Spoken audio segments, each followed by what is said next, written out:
जय जगदीश्वरम। सम्यगाप्त पुरुष जगदीश्वरम के लिखित उपदेशों पर आधारित पॉडकास्ट की इस श्रृंखला में आज उनके दिनांक 17 अगस्त 2025 के उपदेश को आधार बना रहे हैं। पूज्य गुरुदेव द्वारा यह उपदेश लोक कल्याण के लिए फेसबुक के आर्य मित्र नामक पेज पर सन 2017 से प्रकाशित हो रहे हैं। जैसा कि हमने पहले भी स्पष्ट किया है कि यह पॉडकास्ट गुरुदेव के गूढ़ एवं गहन उपदेशों को समझने की दिशा में केवल एक प्रयास है तथा ऐसे किसी भी प्रयास में गलती होने की संभावना तो रहती ही है। अतः सुधी दर्शक श्रोतागणों से अनुरोध है कि वे इस पॉडकास्ट को सुनते समय अपने विवेक का प्रयोग अवश्य करें तथा किसी भी शंका समाधान के लिए फेसबुक पर जगदीश्वरम के आर्य मित्र नामक पेज पर दिए मूल उपदेश को अवश्य पढ़ें। आर्य मित्र पेज का लिंक डिस्क्रिप्शन में दिया जा रहा है। नमस्कार। आज हम एक खास नजरिए पर बात करने वाले हैं। ये जगदीश्वरम के 17 अगस्त 2025 के एक उपदेश से है और ये उनके प्राकृतिक धर्म की जो अवधारणा है उस पर आधारित है। जी। हमारे पास इस उपदेश के कुछ हिस्से हैं और कोशिश ये रहेगी कि हम इनके जरिए जगदीश्वरम के विचारों की गहराई को समझें। बिल्कुल। मतलब आखिर सत्य, धर्म और ये जो यथार्थ है उसको लेकर वो क्या कह रहे हैं। बिल्कुल। तो कहाँ से शुरू करें? पहली बात जो एकदम ध्यान खींचती है वो है उनका सम्यक धर्म, या जिसे वो प्राकृतिक धर्म कह रहे हैं। ये है क्या असल में? हाँ, ये उनके चिंतन का शायद सबसे अहम बिंदु है। वो इसे किसी एक समूह का धर्म नहीं मानते, ना ही किसी इलाके का, बल्कि पूरी इंसानियत का एक तरह से कहें तो स्वाभाविक धर्म। अच्छा, स्वाभाविक। हाँ, और इसी को वो असली सनातन धर्म भी कहते हैं। मतलब वो जो हमेशा से है, जो बदलता नहीं, जो प्राकृतिक है। और उनका सबसे बड़ा जोर इस बात पर है कि देखिए, सत्य की खोज का आधार न कोई किताब हो सकती है, कोई परंपरा नहीं, कोई गुरु नहीं। तो फिर क्या? खुद सत्य ही होना चाहिए। मतलब अगर आपको सच जानना है तो शुरुआत सच से ही करनी होगी, किसी पहले से मानी हुई बात से नहीं। ये तो सुनने में तो बहुत सीधा लगता है, पर शायद करने में उतना आसान न हो। और वो शायद कोई चेतावनी भी देते हैं इस बारे में, है ना, कि कहीं हम किसी मान्यता पर अटक न जाएं। बिल्कुल, ये उनकी एक बहुत ही महत्वपूर्ण चेतावनी है। वो साफ कहते हैं कि अगर किसी शास्त्र ने या किसी व्यक्ति ने या परंपरा ने कह दिया कि बस यही सच है, हाँ, और हम वहीं रुक गए, तो फिर सत्य की जो पूरी साफ तस्वीर है ना, वो कभी सामने नहीं आएगी। तुम एक भ्रम में रह जाएंगे। हाँ, एक तरह के भ्रम में। वो कहते हैं कि असली स्पष्टता, जिसे वो सहज स्पष्टता कहते हैं, सहज स्पष्टता, हाँ, वो तभी आती है जब हमारे अंदर कोई पहले से बनी हुई राय न हो, कोई आरोपित मतलब ऊपर से डाला हुआ दृष्टिकोण ना हो। मतलब जब मन एक तरह से खाली हो, किसी धारणा से बंधा ना हो। हाँ, कुछ ऐसा ही समझ लीजिए। जब अंदर विचारों का, मान्यताओं का बोझ न हो, एक तरह की शून्यता हो, तभी बिना किसी मिलावट के, बिना किसी भ्रम के चीजें साफ दिखती हैं। हाँ, पूर्वाग्रहों से मुक्ति की बात है ये तो। बिल्कुल। इसी सिलसिले में उन्होंने उपनिषदों का जिक्र किया है, खासकर नेति-नेति सिद्धांत का, और वो उसे कचरे में हीरा जैसा कुछ कहते हैं। इसका क्या मतलब हुआ? क्या वो उपनिषदों को पूरी तरह से खारिज कर रहे हैं या उसमें कुछ काम का भी मानते हैं? नहीं, पूरी तरह खारिज नहीं कर रहे। नेति-नेति का जो सिद्धांत है, ये नहीं, हाँ, उसको वो बहुत महत्वपूर्ण मानते हैं, इसीलिए उसे कचरे में हीरा कहा। उनका मानना है कि ये सिद्धांत सत्य की ओर इशारा करने का एक बहुत शक्तिशाली तरीका था। कैसे? ये बताकर कि सत्य क्या क्या नहीं है, उसके बारे में एक समझ पैदा करना। लेकिन उनका आरोप ये है कि उपनिषदों में जो बाकी बातें हैं, अच्छा, जिन्हें वो अध्यारोप कहते हैं, मतलब बाद में जोड़ी गई या सत्य के ऊपर थोपी गई बातें, उनके कारण नेति-नेति का असली मतलब और उसकी जो ताकत थी वो खो गई है। और उनका ये भी कहना है कि बाद के लोगों ने, भाष्यकारों ने नेति-नेति का गलत मतलब निकाला। हाँ, और ये एक बहुत गंभीर आरोप है। जगदीश्वरम कहते हैं कि बाद के भाष्यकारों ने, जिन्होंने उपनिषदों पर टीकाएं लिखी, जी, उन्होंने नेति-नेति को अपने पहले से तय विचारों को सही साबित करने के लिए इस्तेमाल किया। अच्छा, जैसे मान लीजिए आत्मा या ब्रह्म की कोई खास अवधारणा है किसी की, तो उसे सिद्ध करने के लिए नेति-नेति का सहारा ले लिया, जबकि उनके अनुसार नेति-नेति का उद्देश्य किसी निश्चित निष्कर्ष पर, किसी इति पर पहुंचना था ही नहीं। अरे, तो फिर क्या था? वो तो सिर्फ निषेध के जरिए इनकार करके एक दिशा दिखाता था, मंजिल नहीं बताता था।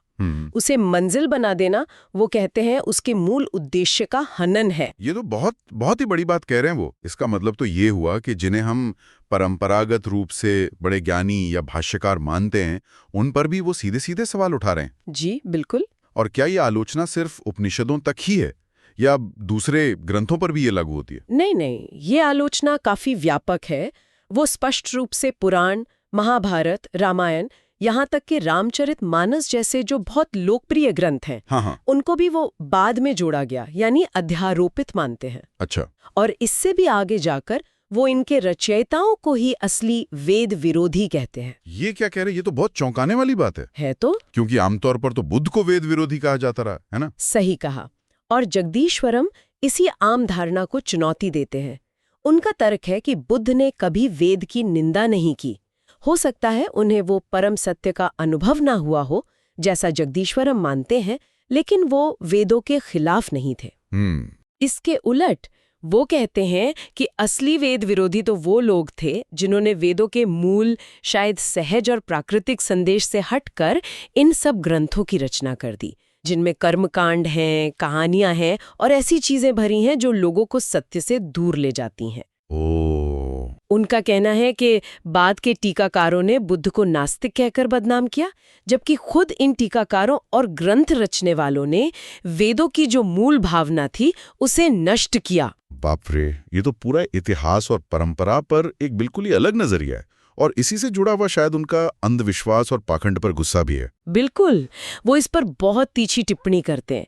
वो कहते हैं कि आज भी दुनिया में ऐसे मूर्ख लोग मिल जाएंगे कि अगर कोई चुपके से कोई ग्रंथ लिखकर उसे लाखों साल पुराना बता दे, तो लोग उसे पूजने लगेंगे।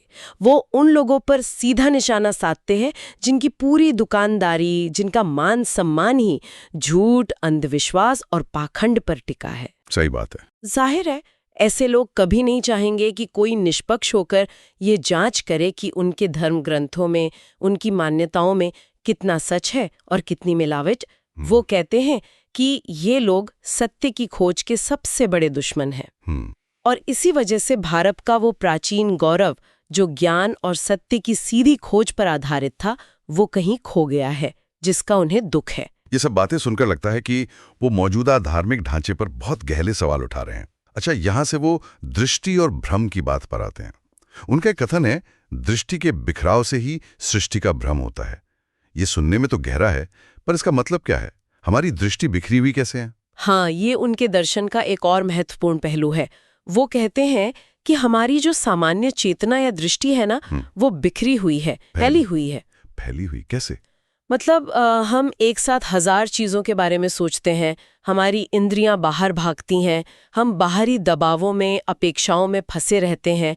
ये एक तरह का फैला हुआ अनियंत्रित ध्यान है। अच्छा। जगदीश्वरम के अनुसार जब ये बिखरी हुई दृष्टि पूरी तरह से सिमटकर एक बिंदु पर केंद्रित हो जाती है, और वो बिंदु है नाक के बिल्कुल अगले हिस्से का मध्य बिंदु, जिसे वो नासिकाग्र कहते हैं। नासिकाग्र, हाँ, सुना है इसके बारे में ध्यान की विधियों में। जी, तो जब दृष्टि वहां पूरी तरह केंद्रित हो जाती है, तब एक बहुत बड़ा बदलाव आता है। क्या बदलाव? बदलाव ये कि हमारा जो सामान्य अनुभव है यहाँ वहाँ सब जगह होने का, मतलब देश या स्थान का जो बोध है, वो टूट जाता है। स्थान का बोध टूट जाता है? हाँ, ये जो फैलकर सब जगह होने का एहसास है ना, उनके अनुसार यही सृष्टि का मूल भ्रम है।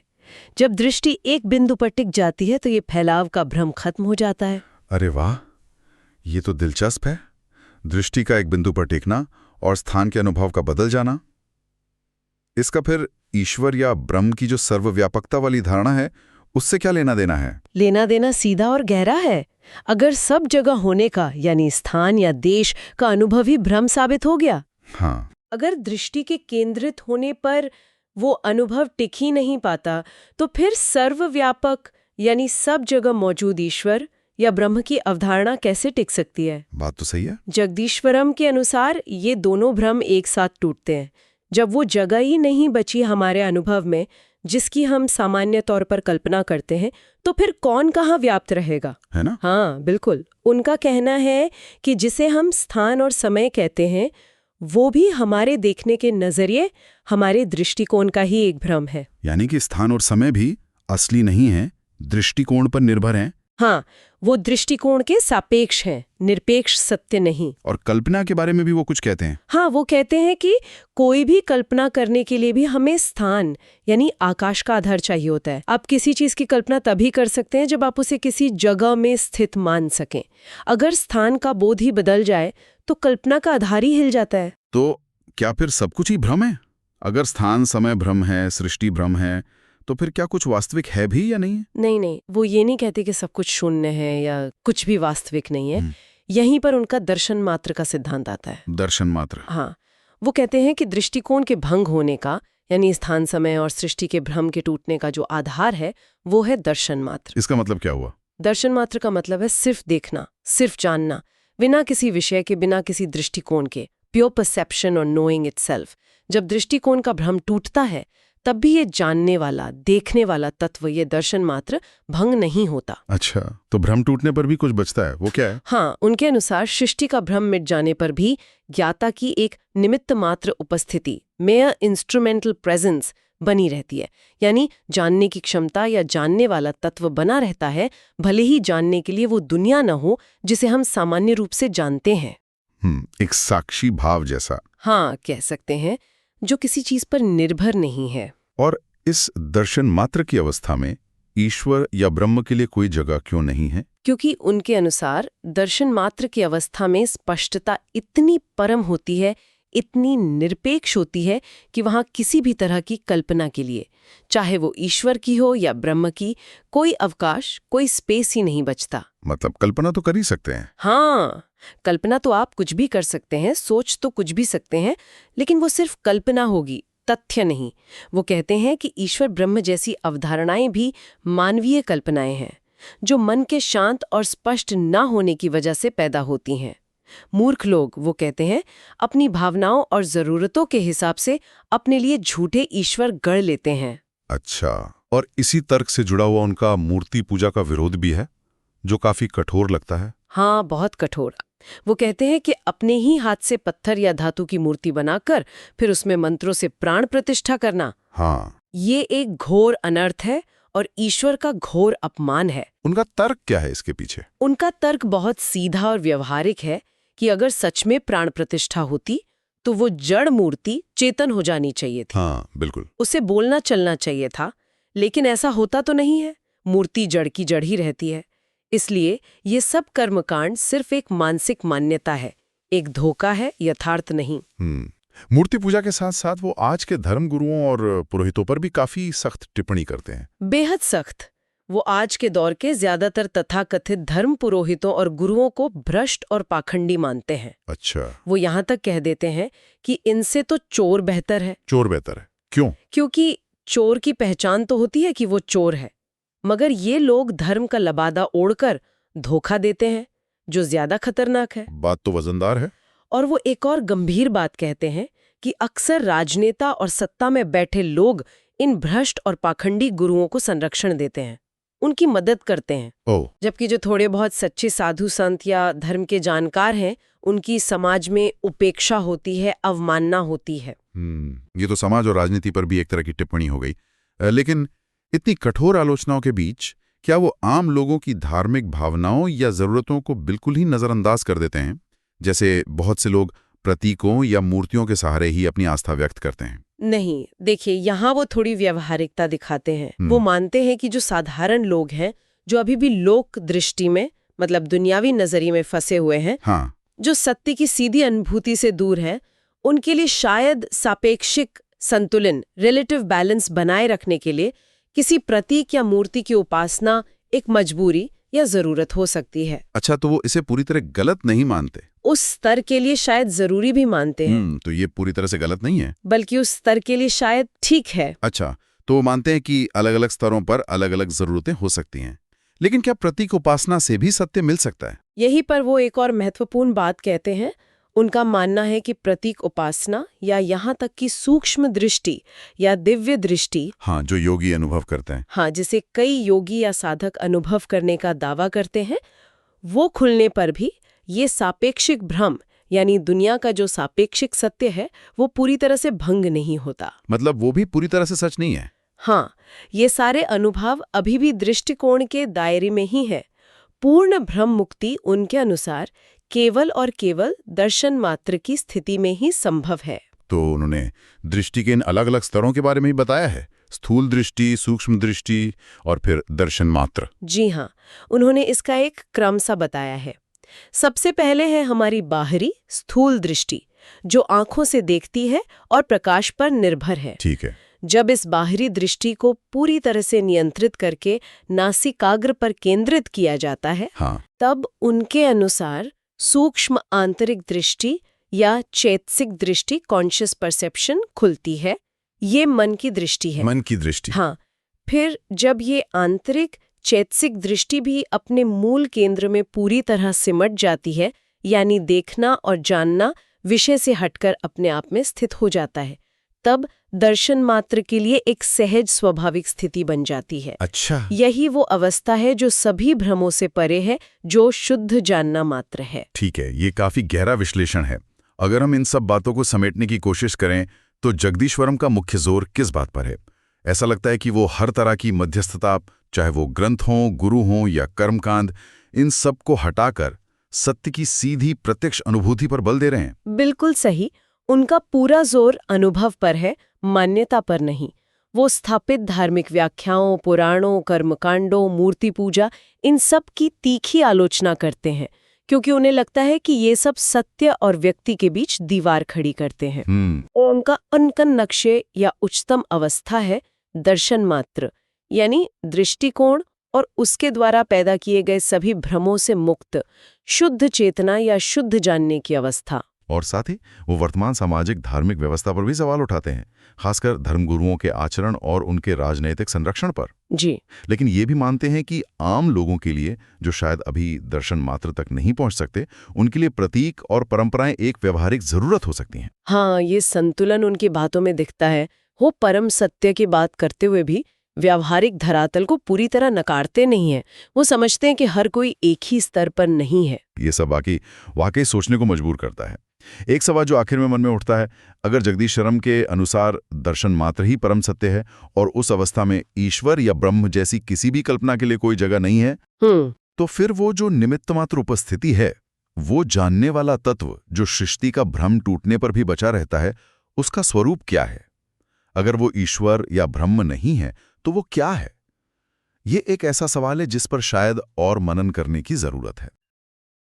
भवतु सर्वमंगलम।